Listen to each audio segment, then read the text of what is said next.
Hello everyone, this is Berk Erdogan talking, and this is my drama video.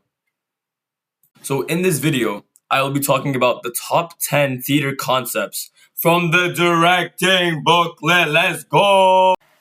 My first learning moment was the concept of the 5 Ws. I learned that every scene becomes clearer when the actors understand who they are, what they want, where they are, when the scene is happening, and why the moment matters. For example, when I directed Lamouche, I had to help my actors understand who the characters were and what they wanted from each other, which helped them make stronger acting choices.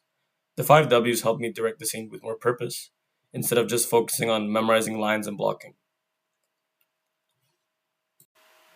My second learning moment was the concept of internalizing. Internalizing is when an actor develops a deep understanding of their character's thoughts, feelings, and motivations. To do this, I would think about my character's subtext and stay in character before going on stage. You might have seen me like this in the dressing room. Shut up! Just stop! Don't mind me if I was like that, by the way. Also, during activities like rave cave and dance circles, I often chose not to participate because I wanted to remain focused on my role. As a result, I didn't have to think about any of my lines while performing because I felt like I understood what my character would naturally say and do. This made my performance stronger and helped me connect more deeply with the emotional scenes. My third learning moment was the concept of subtext. Subtext is the hidden meaning, thoughts, and emotions underneath a character's words. I learned that what a character says is not always what they truly mean. To strengthen the subtext in my scenes, I would often pull aside the actor's critic and the crow outside of rehearsal times to discuss what our characters were really thinking and feeling beneath the dialogue. These conversations definitely helped us better understand our relationships and motivations, which added more emotional depth and authenticity to our scenes together. Number 4. My fourth learning moment was the concept of externalizing. Externalizing is the process of making a character's thoughts and emotions visible to the audience through movement, facial expression, and voice. I felt I used this best during the winter dance.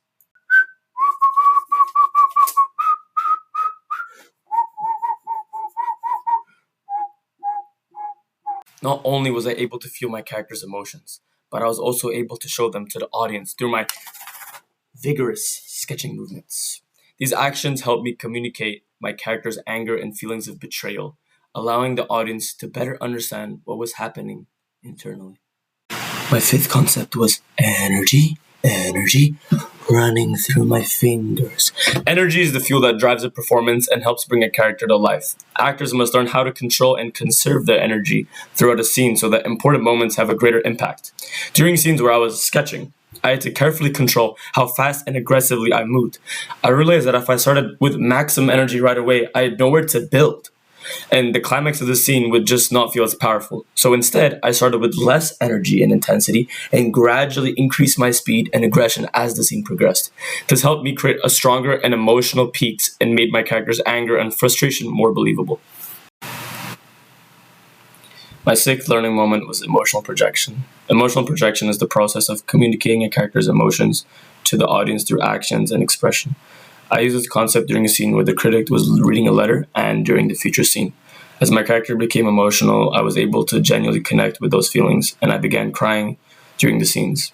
This helped communicate my character's sadness to the audience and made the moment feel more authentic and impactful. My seventh learning moment was focus. Focus is the process of directing the audience's attention to the most important person, action, or moment. Since the audience can only focus on one thing at a time, directors use different techniques to guide where the audience focus goes. When I directed Lamouche, I used different types of focus throughout the scene. One example was shared focus, where all of the characters looked at the soup together, then they all looked out to the fourth wall. This helped direct the audience attention to the soup and then to the characters' facial expressions out to the fourth wall, making the scene clearer and more effective. My eighth learning moment was sideline issues. Sidelines occur when parts of a performance are blocked by the audience's view, making it difficult for them to see important actions or moments.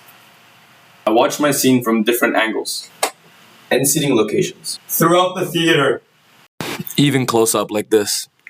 And what I noticed was I had difficulty seeing my actors, especially during the fight scene. So what I did was I adjusted the actors' positionings to make the action clearer for the audience. This taught me the importance of directing from the audience's perspective. My ninth learning moment was actor standing positions. Actor standing positions help directors create clear stage pictures and ensure actors are visible to the audience. When I was writing the blocking for the school play, I included specific actor positions and movements in the brackets throughout the script.